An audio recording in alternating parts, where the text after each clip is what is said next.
Dieu bénisse. Vous pouvez vous asseoir. Je sais que vous avez beaucoup chanté. Ok.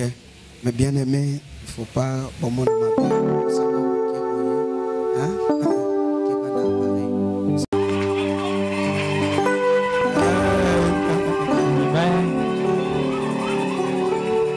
je sais pas, on a déjà mis les micros de papa.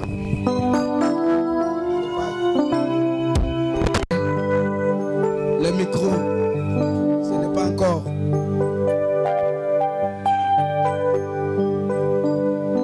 Je bénis le Seigneur, que Dieu vous bénisse.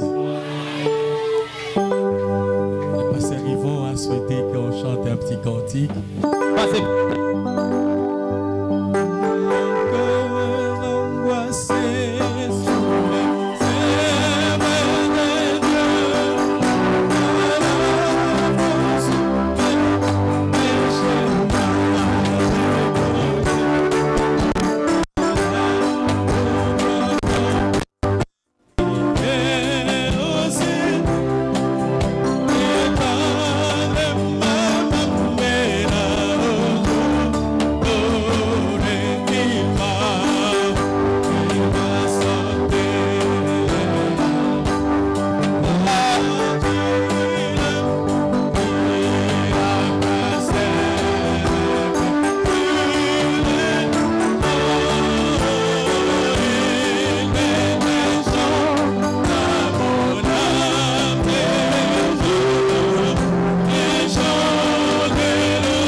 Que le Seigneur vous bénisse. Je sais que vous avez trop attendu. Et là nous habitons, les frères sont venus nous chercher. Ils étaient dans l'embouteillage. Ce qui a fait qu'ils ont fait un effort afin qu'on puisse arriver jusqu'ici. Mais vraiment, tout concourt bien de ceux qui aiment Dieu. Je sais que vous êtes vraiment fatigués. Je ne serai pas très long. Je vais parler 45 minutes ou 50 minutes. J'ai confiance en vos prières. Quand moi je serai en train de parler, vous commencez à intercéder pour moi. Afin que Dieu puisse mettre sur ma bouche quelque chose qui puisse vous aider. Afin que vous ne puissiez pas partir d'ici. Il n'y a personne qui peut venir en sa présence et retourner comme il est venu. Il n'y a personne qui peut se tenir devant un coup de vent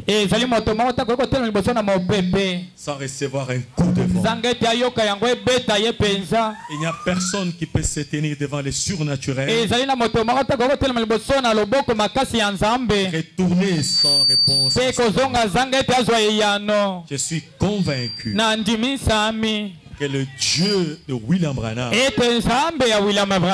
je suis assuré que le Dieu que nous prêchons, c'est pas une imagination, c'est pas la philosophie, c'est pas la doctrine. Je prêche pas la doctrine ce matin, mais je voudrais parler d'une personne. Je ne prêche pas la doctrine, mais je voudrais parler du Créateur. C'est lui qui nous a donné la vie.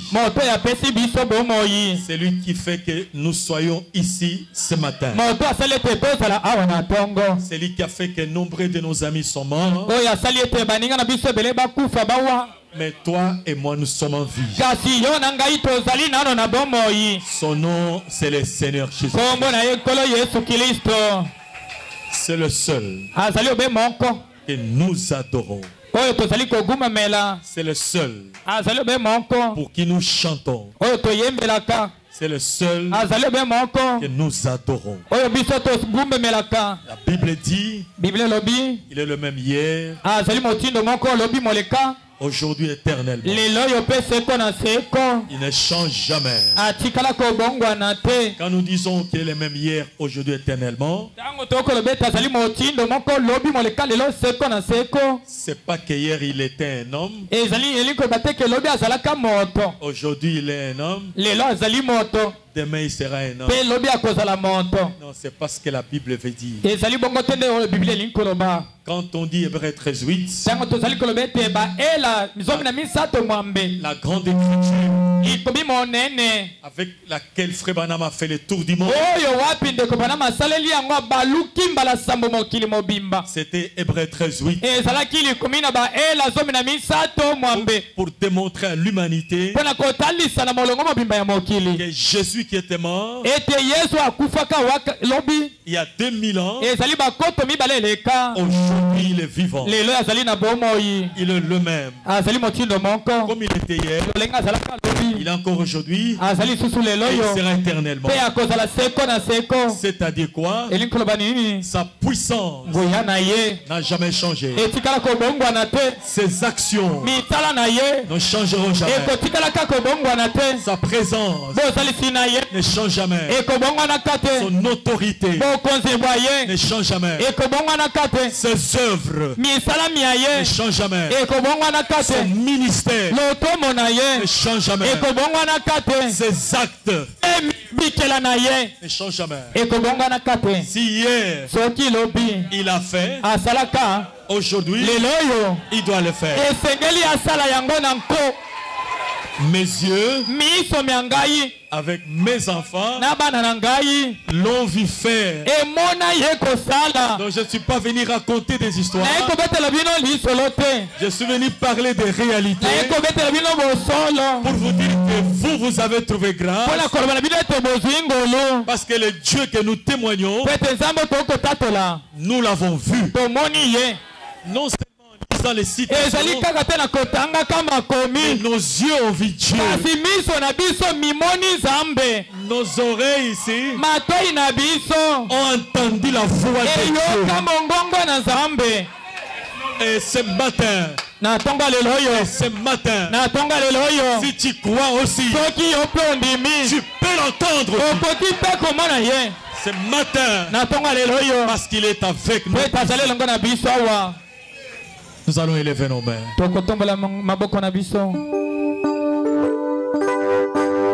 Je me précise.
Marc chapitre 11.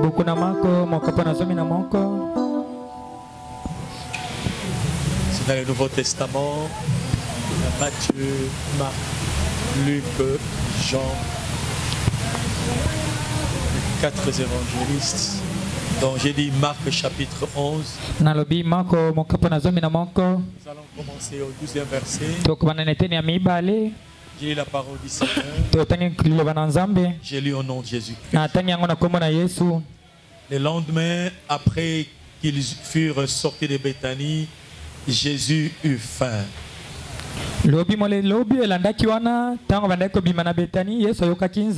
Apercevant de loin un figuier,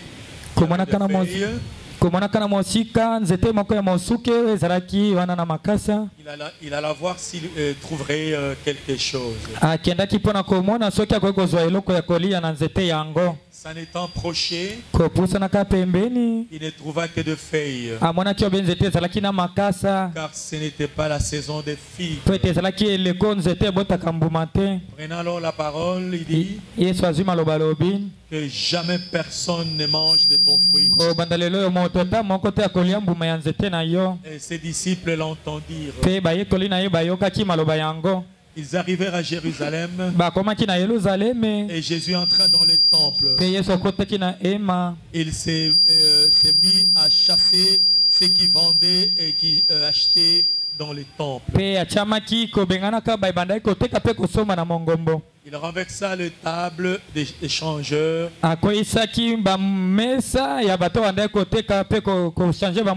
Et les sièges des vendeurs de pigeons. Et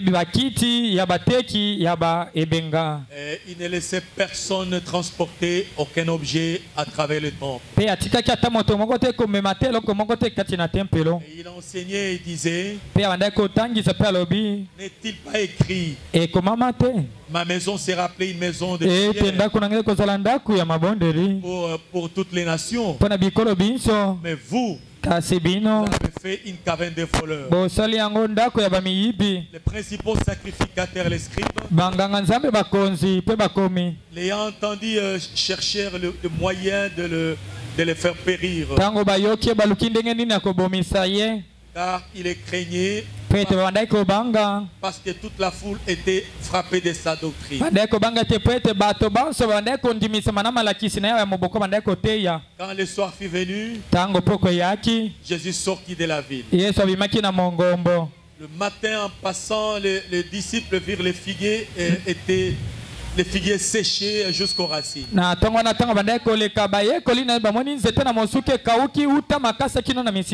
Pierre, se rappelant ce qui s'était passé,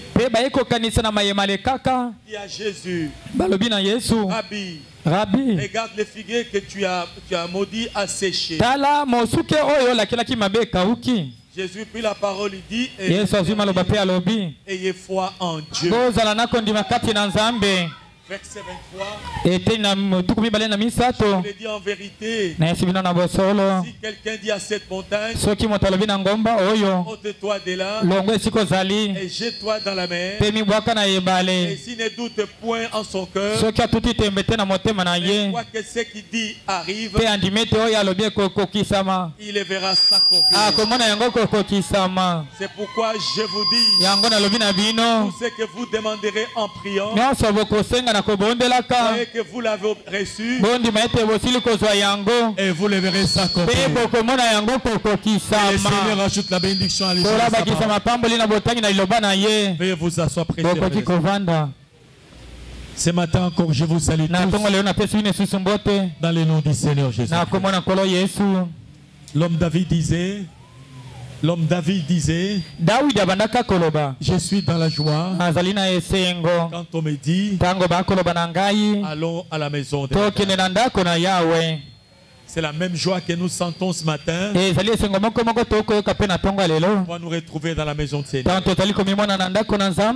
Si vous n'avez jamais senti la joie de venir en ces lieux, je vous invite à venir à l'autel et d'implorer la grâce de Dieu.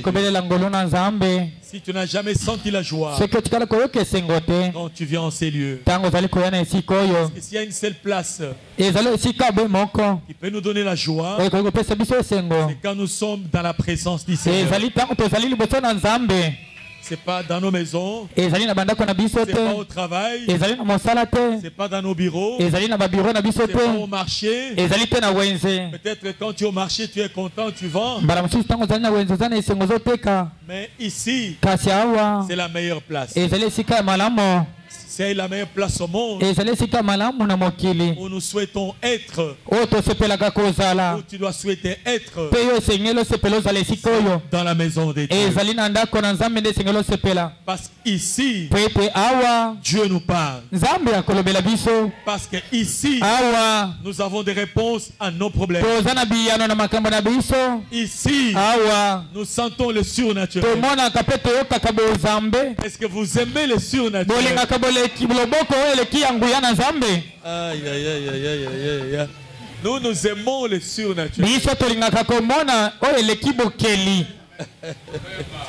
Nous aimons le surnaturel. Nous parlons du surnaturel.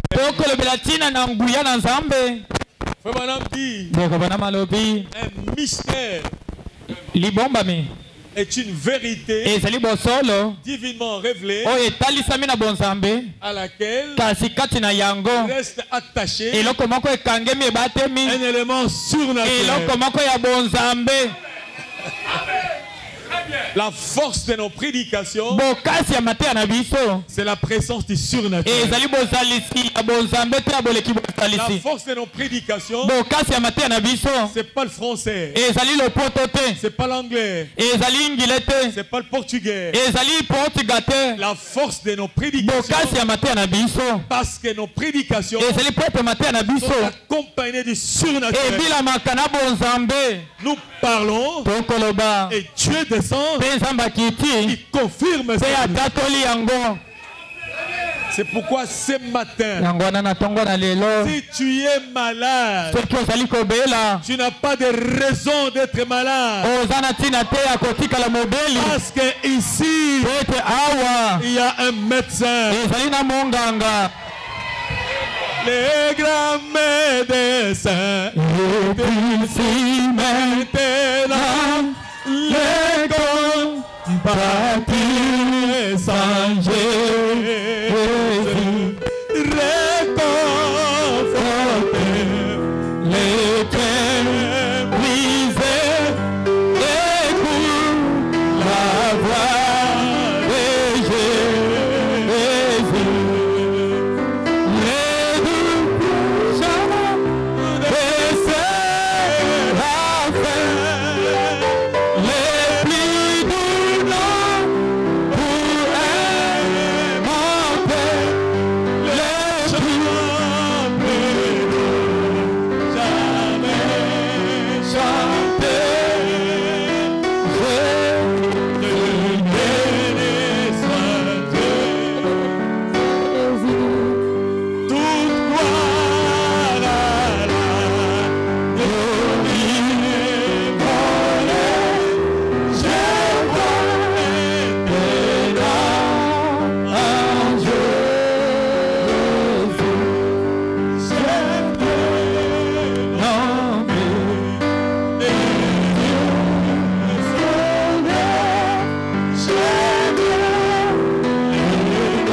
Tu n'as pas de raison d'être malade.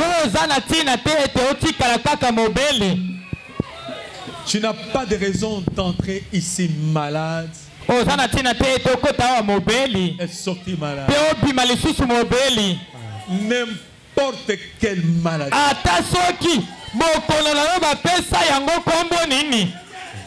Même le sida. Il n'y a aucune maladie. Mes yeux ont vu. Je vous donne un conseil. Ne doutez jamais de ce que je dis. Quand je suis en train de parler, vous ne doutez pas. Parce qu'il y a un moment, Dieu peut me dire maintenant, donne-leur. Alors quand je commence à donner, alors recevez ce que je dis.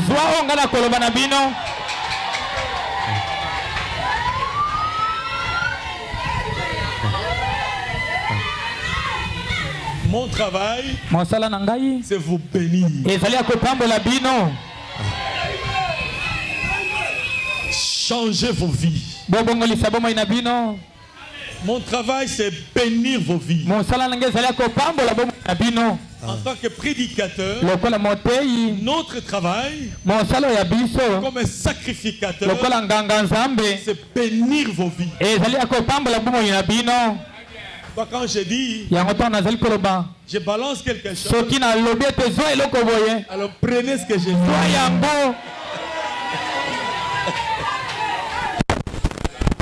J'ai vu J'ai vu des sidati guéris.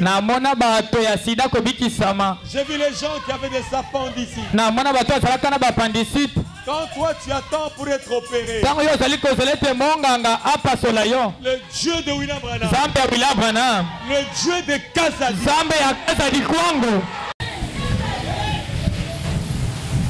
dans les derniers jours, beaucoup de gens croiront qu'ils sont sauvés.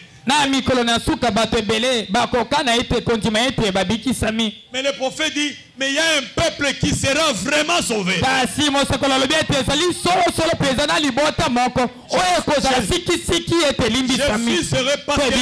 Je suis devant ce peuple-là. Est-ce que vous êtes sauvés? Est-ce que vous êtes rachetés? Merci Seigneur. Le prophète dit que nous sommes pardonnés. Il dit non seulement nous sommes pardonnés, mais nous sommes justifiés. Quand on dit que quelqu'un est justifié, c'est-à-dire tout ce que tu avais fait là dans ta vie, quand tu as écouté la voix du Seigneur, quand tu as écouté l'évangile et que tu t'es repenti, tu as pris le baptême dans l'eau au nom du Seigneur Jésus. Dieu te pardonne. Non seulement Dieu te pardonne, Dieu te justifie. C'est-à-dire, Dieu, c'est que les gens comptent que nous les connaissons. Il avait fait ça. Il avait fait ça. Pour Dieu, tu n'as jamais fait ça.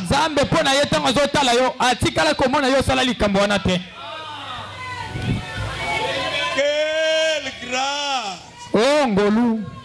Quelle grâce. Être un peuple justifié.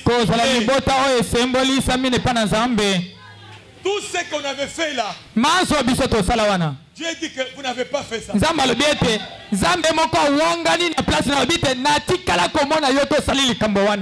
Tout ce qu'on avait fait là,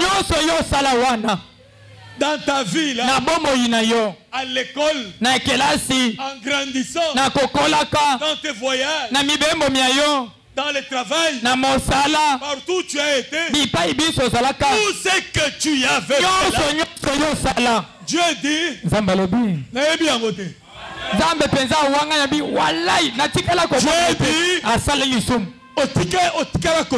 Dieu dit qu'il ne t'a jamais vu pécher faire ces choses-là. Ah ben, c'est pas moi qui dis. Non. C'est ça la vision de Dieu. Quand il regarde Kazadi, c'est la vision de Dieu. Quand il vous regarde, les frères accusateurs, ils vont toujours continuer à dire,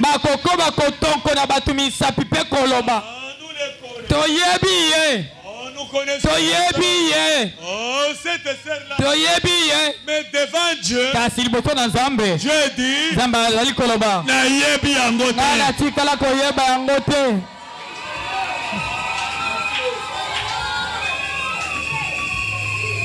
c'est pourquoi nous allons au ciel par grâce.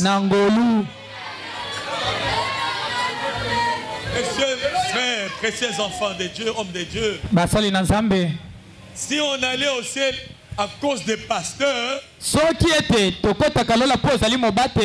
si on allait au ciel à cause des jugements des pasteurs, si on allait au ciel à cause des jugements des tabernacles,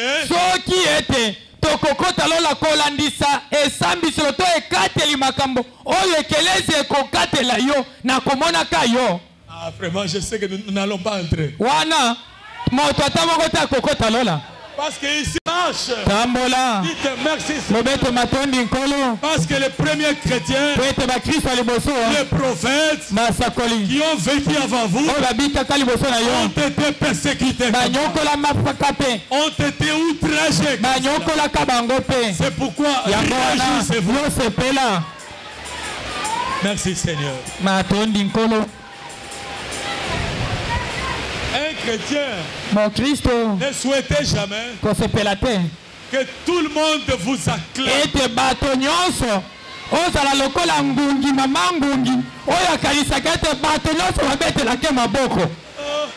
Maintenant, si tout le monde ne t'acclame pas, tu commences à pleurer. Un chrétien, mon Christ, n'espérez jamais ça. Que tout le monde va t'acclamer. Si tu vis correctement, tu es un jugement pour ceux qui vivent mal. Dans les quartiers,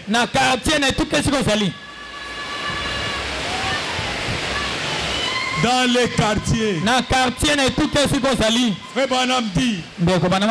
si vous avez le Saint-Esprit, vous êtes le jugement pour les autres. Les femmes du quartier,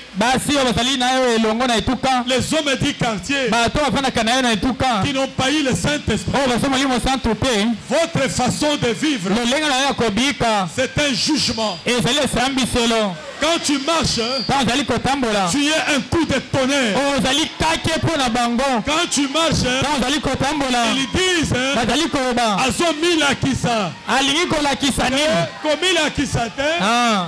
Ce n'est pas se faire voir. Ta vie est en train de leur juger. Le Saint-Esprit dans ta vie, à côté des femmes qui ne respectent pas leur mari, des femmes infidèles, des femmes qui critiquent. Toi tu ne critiques pas. Toi tu es fidèle.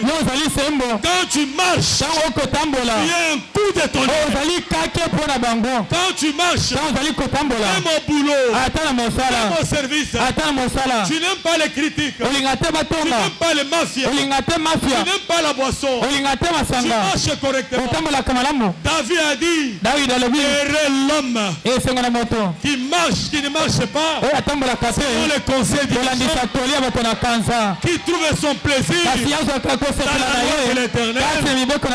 Il est comme un arbre planté près d'un courant qui donne son frère tout ce qu'il fait, il réussit. Vous ne réussissez pas parce que vous êtes assis en train d'écouter les critiqueurs. Vous ne réussissez pas, vous êtes assis écoutez les moqueurs. Dieu n'aime pas les critiqueurs. Un chrétien ne critique jamais. Un chrétien ne supporte jamais les critiques. Un critiqueur, c'est un hypocrite. S'il y a des critiqueurs ici, la place est si tu continues à critiquer ton frère avec qui tu bois la même coupe, tu manges le même pain, avec qui tu vas aller au ciel, si tu continues à critiquer ta soeur, tu bois la même coupe, tu manges la sainte scène, tu la salines.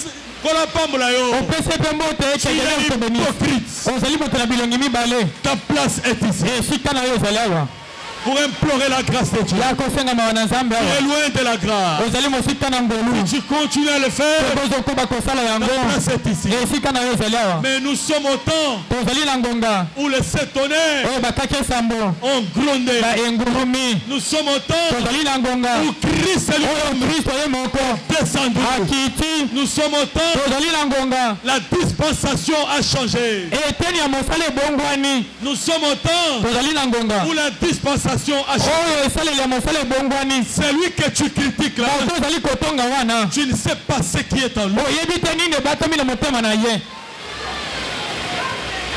C'est lui que toi tu critiques là. Tu ne connais pas ce qui est en lui. La dispensation a changé. Nous sommes dans l'âge où Dieu habite dans les frères. Nous sommes dans l'âge où Dieu habite dans les sœurs. Vous ne croyez pas? Parce que beaucoup de signaux sont kaka frère Branham.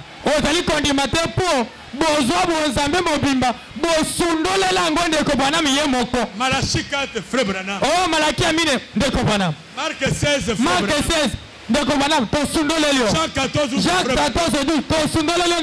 la sainteté frère Branham. Dieu qui était en frère Branham, aujourd'hui il est au sein de l'église. Dieu est dans mes sœurs. Frère Branham a dit, attention, quand vous vous donnez, vous serrez la main. Bonjour ma soeur. Respect. Saluez-le avec respect. Frère. Bonjour ma soeur. Parce que tu ne connais pas ce qui est en lui. Alléluia. Amen. Quand tu serres la main à ton frère, peut-être il est baptisé du Saint-Esprit. Parce que nous sommes à l'âge où Dieu conduit les voitures. Nous sommes dans l'âge où Dieu répare les courants. Nous sommes dans l'âge où Dieu installe les appareils. Nous sommes dans l'âge où Dieu est un menuisier. Nous sommes dans l'âge où Dieu marche avec les marques toi-même.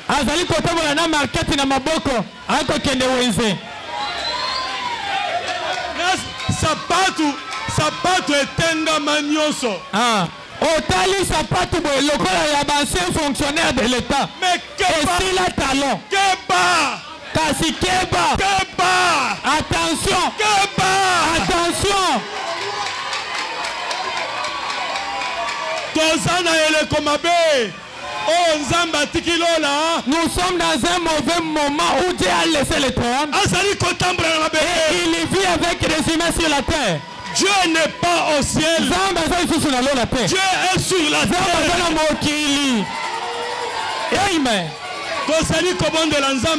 Nous ne prions pas Dieu. Prions au ciel. Prions Dieu. Sur la terre. Branham me dit, Kaka Sambo, le tonnerre est en train de gronder dans l'église.